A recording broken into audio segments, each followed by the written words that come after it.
It's the White Knight of Falador, episode 3. We've got a blue right sword going to slap some goblins around.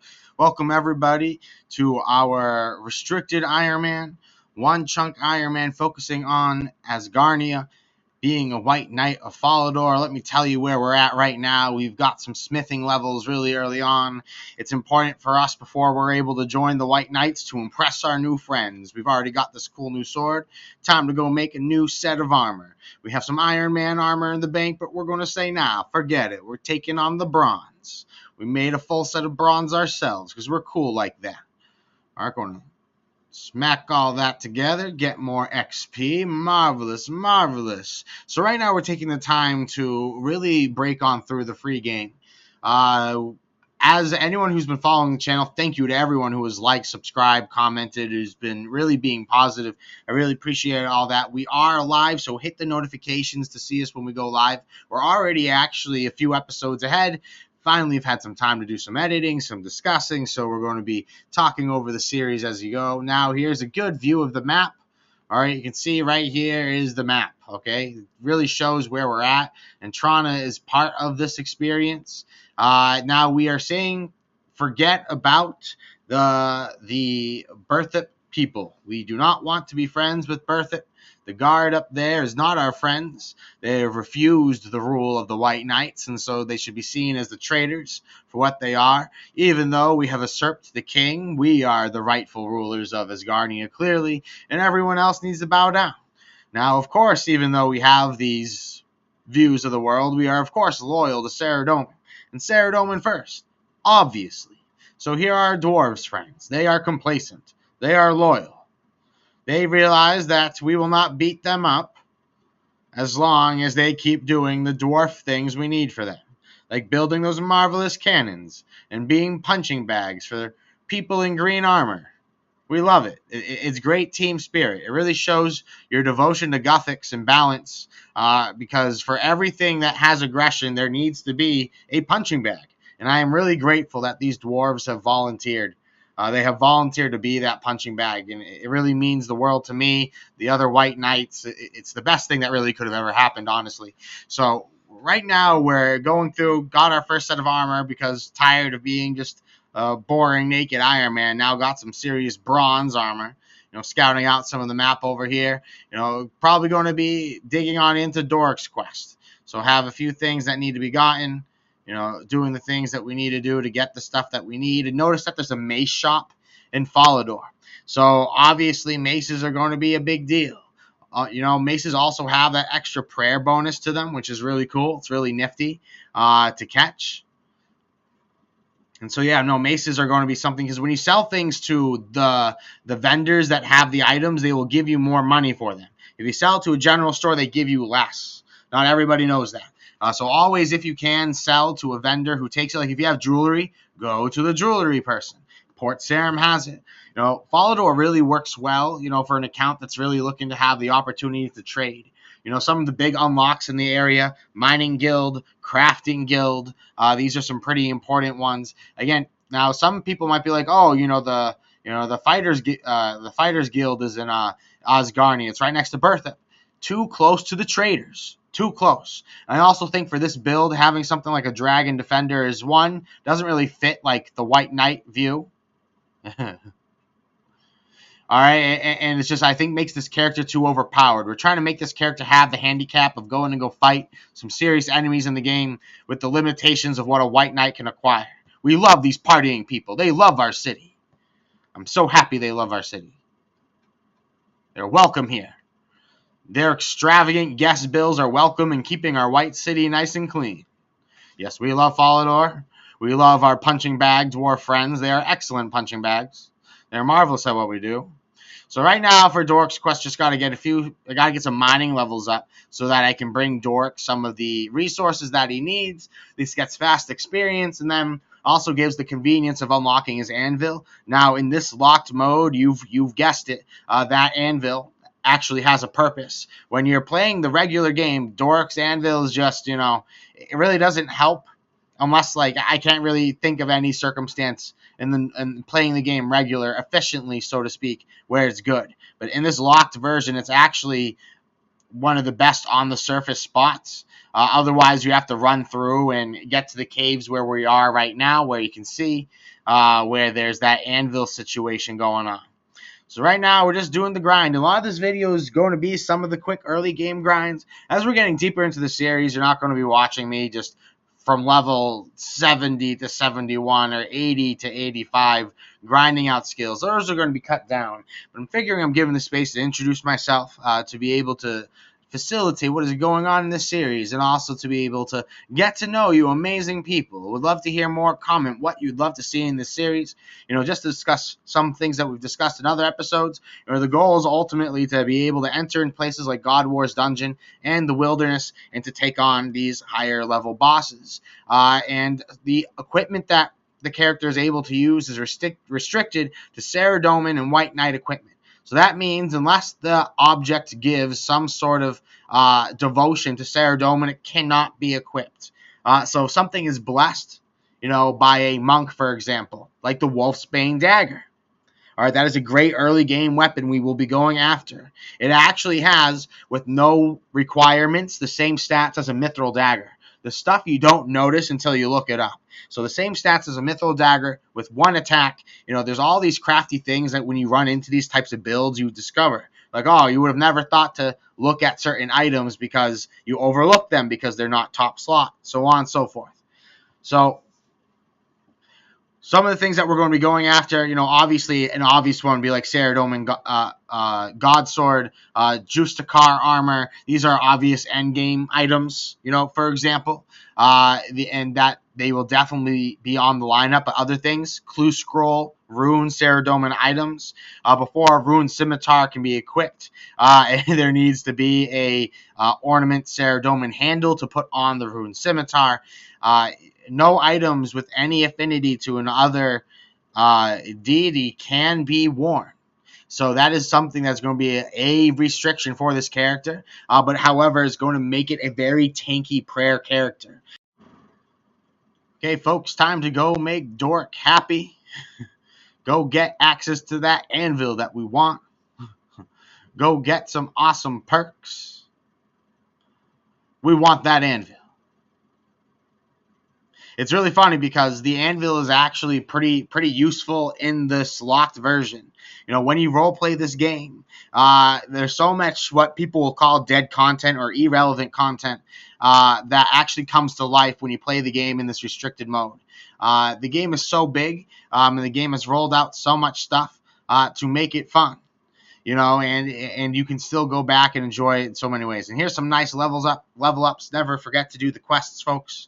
Of course, Dork was shocked. He's blown away that we had all the stuff already in our inventory, but that quest is nice and done. It's out of the way. Ready to keep moving.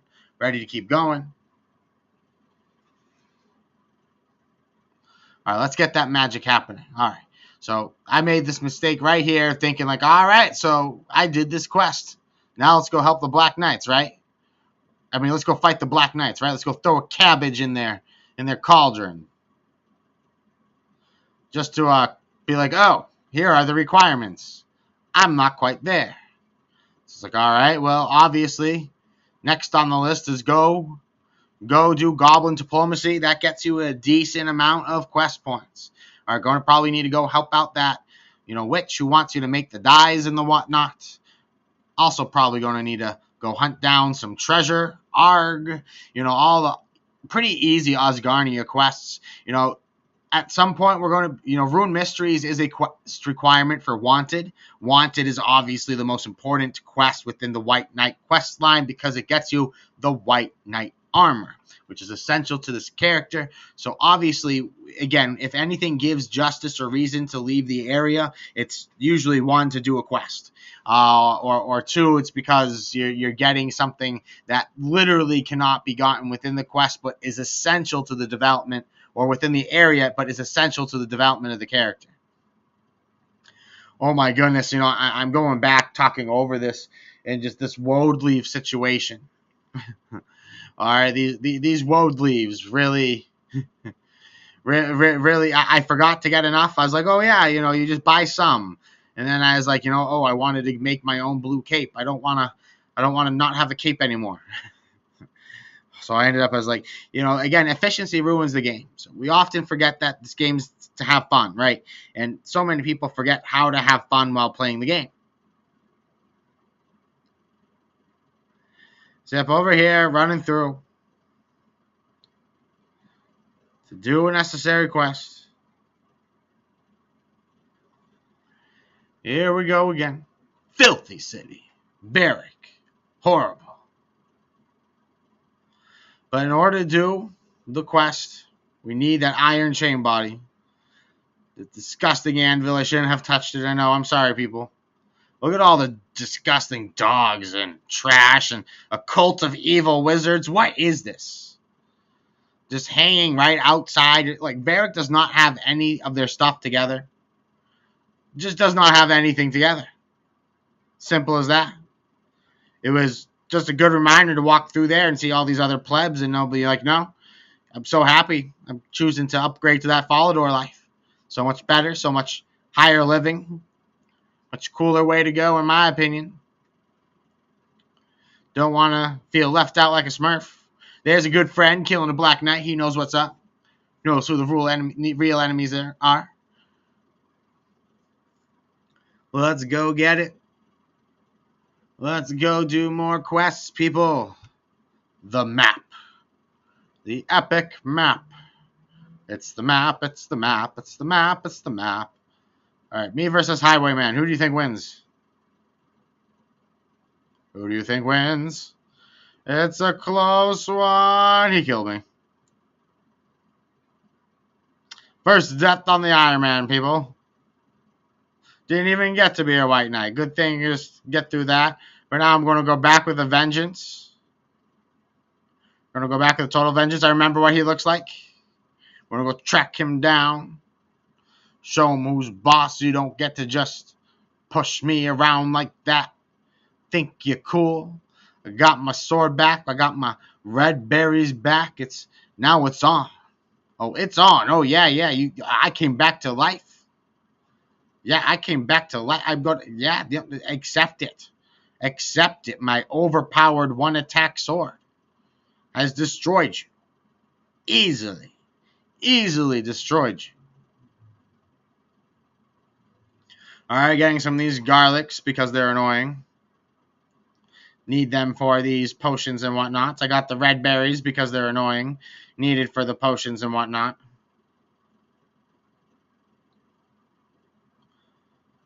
And then I was like, oh wait, I went to the wrong witch. I went to the wrong witch. And I was like, I need to walk all the way back to Draenor.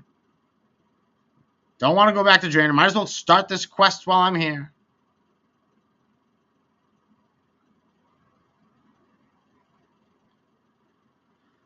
Talk to this witch. Like, she's the only person apparently can make dyes. You would think that maybe the crafting guild. If the crafting guild had someone who can make dyes, I would have just buckled it down and be like, nope.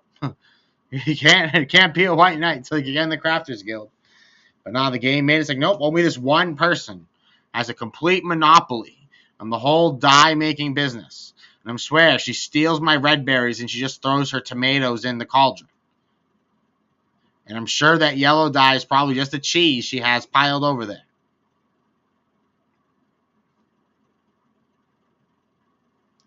Honestly, Lumbridge and Draenor as a combo probably has a decent amount of content. The only thing that's really left out is you have to remember, just because the Port Sarim leads you to Karajama doesn't mean you have Karajama. So for fishing spots, you're actually quite limited, and that is a weakness of the character. Is the character, you have access to some better fish underneath White Mountain through that unorthodox fishing method that came with that, beneath White Mountain quest or Ice Mountain, whatever it is. So there's okay fish there, but there is no high-level fish. And so you really are just with bait fishing. So you can do bait fishing pretty efficiently on Antrana because there is a deposit box right on the dock in Port Sarim. And Trana is classified as being within Asgarnia. So leveling up crafting, at least as an Iron Man, is Not going to be too difficult.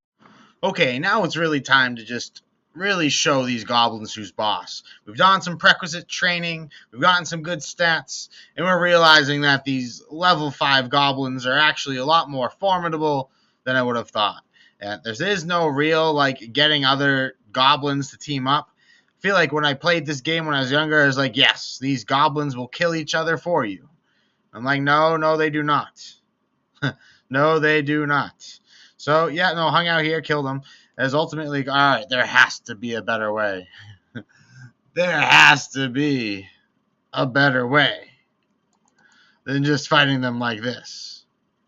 So it's like, all right, I'll try this for a bit. What am I going to do? And would you have ever guessed? I had no idea this thing was under here with the sleds. Like, I had no idea, no clue at all. There was a sled under here, and that you could just on the free world go hang out and do this. Like, very confused by that, but not mad, just confused. I was curious. I was like, okay, that's out of this world. Totally out of this world. All right, these goblins are clearly formidable. I was like, all right, thinking about this, where else can we find goblins that will drop goblin mail? Because it's like, yeah, there is no multi-combat here. I don't know why I thought there was multi-combat. But then I had that brilliant moment where I had that dark and sinister grin. I was like, wait a minute. There's a bunch of these weak plebs hanging outside Port Sarum. So it's like, all right, well, I'll try to beat up a few more of these. At first, I was like, nah, I have to go show the goblins in Goblin Village, all of them, absolutely all of them, who's boss. Got to keep them all in line. Don't want their confidence getting to up. Don't want them thinking that because they can beat each other up that they're qualified. You don't want them to feel qualified. You want them to feel scared. It's part of the White Knight's job to remind these goblins that they need to feel fear. They need to know who's in charge. They need to know who's top dog. If they don't know who's top dog, then they're going to get reckless, like those Lumbridge and Varric goblins. Now, us White Knights, we keep a much more clean society here. We keep our ducks in a row. We do things the way they need to be done. We know how to do it. We know how to keep our goblins in check. Unlike these other kingdoms. Like, even look at, like, the kingdom surrounding Ardone. I think it's like what? I can't remember the name of it right now. But it's like you have Catherbury there, you know, and you also have, like, the Rangers Guild. Like, goblins just absolutely dominate that area. Like, they are in complete control. Clearly, these areas need to be learning more from the White Knights on how to handle their stuff. They clearly need to be learning something from somebody who does have their stuff together, because these other kingdoms, they just don't. They don't make good swords. They've never heard of blue right. They don't have shiny white armor, and they have a serious goblin problem.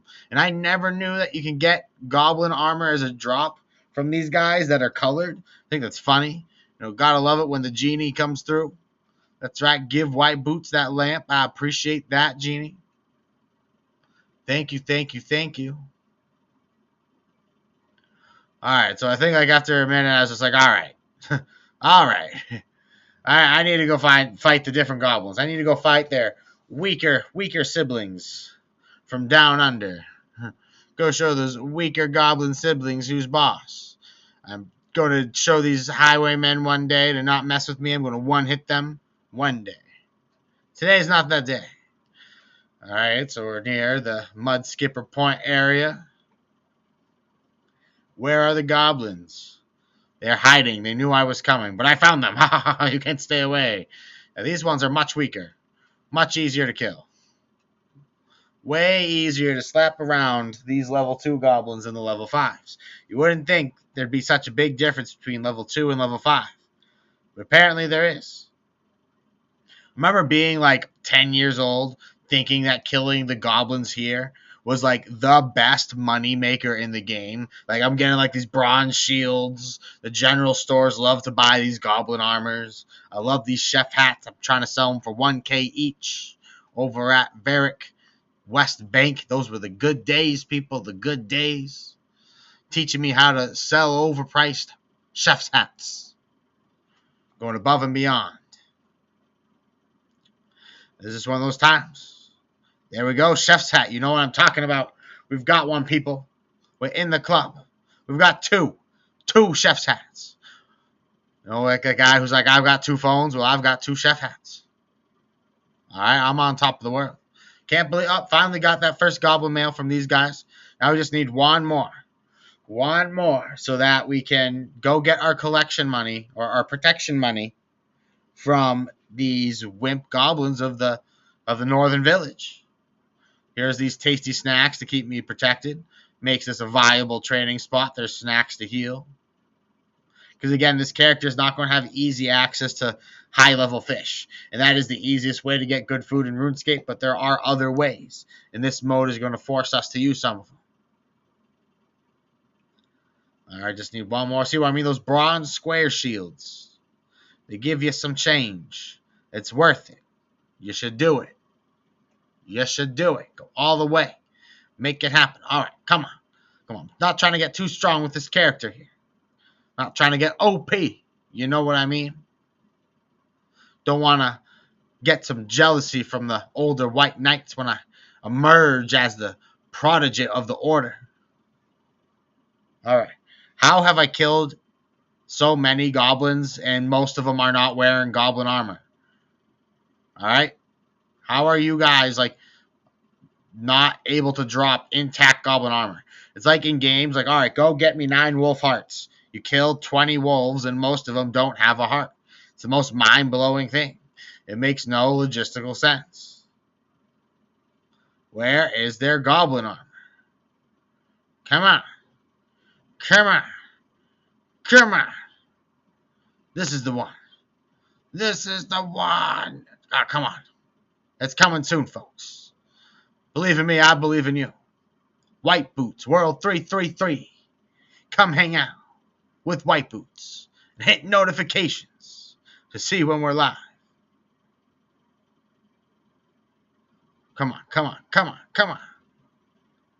Give the guy a there we go, people. There we go. All right, now we got to go get that die. Go get the dies. Go get the dies, and then we can end up finishing this silly goblin, for lack of better word, diplomacy quest. It should be called Keeping Goblins in Line quest. Making them feel confused about dress-up as a psyop to control them into complacency to the White Knights. Because that's exactly where we need them to be. Collect tithes from the regular. Think just because we are Saradomin that we're the nice guys on the block? Nah. After we pray for you, we will beat you up. And take your stuff. If you worship inferior gods, you have to pay the higher price. The Knights of Falador, the White Knights love to surround themselves with subordinate shorter people, like the dwarves and the goblins. It helps them feel greater about their esteem. Marching on into that camp. Yeah, that's right, Officer Bent Nose, whatever your name is. Give me your last gold bar. I know you've got it. I know you've got it. All right. All right.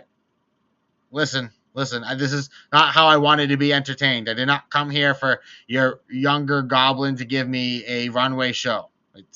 It's horrible. Just give me the gold bar. I can go home. You can go. Marvelous. All right. Thank you. Out of here. Gotta do what we gotta do. Well, goodbye to you, goblins.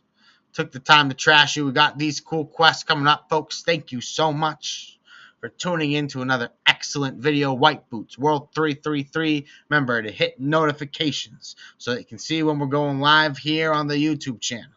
All right, going to keep rocking it out. Got a bunch of other quests lined up. Going to do a home tell you to get prepped, to get ready, to dive into more quests. Sprinting on the way is White Boots ready to go. Will White Boots control the universe? Control Asgarnia? Control Gillinor? To be continued, into more to be seen. And until next time, thank you for tuning in to the adventures of White Boots.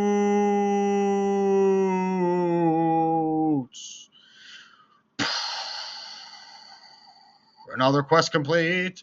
Drink the magic potion. What do you mean I need one more thing? Oh, it's the blasted vegetable over here. Give me the onion, the stinky breath thing. I've got your rat's tail. I got all this stuff. Let's be done with the quest already.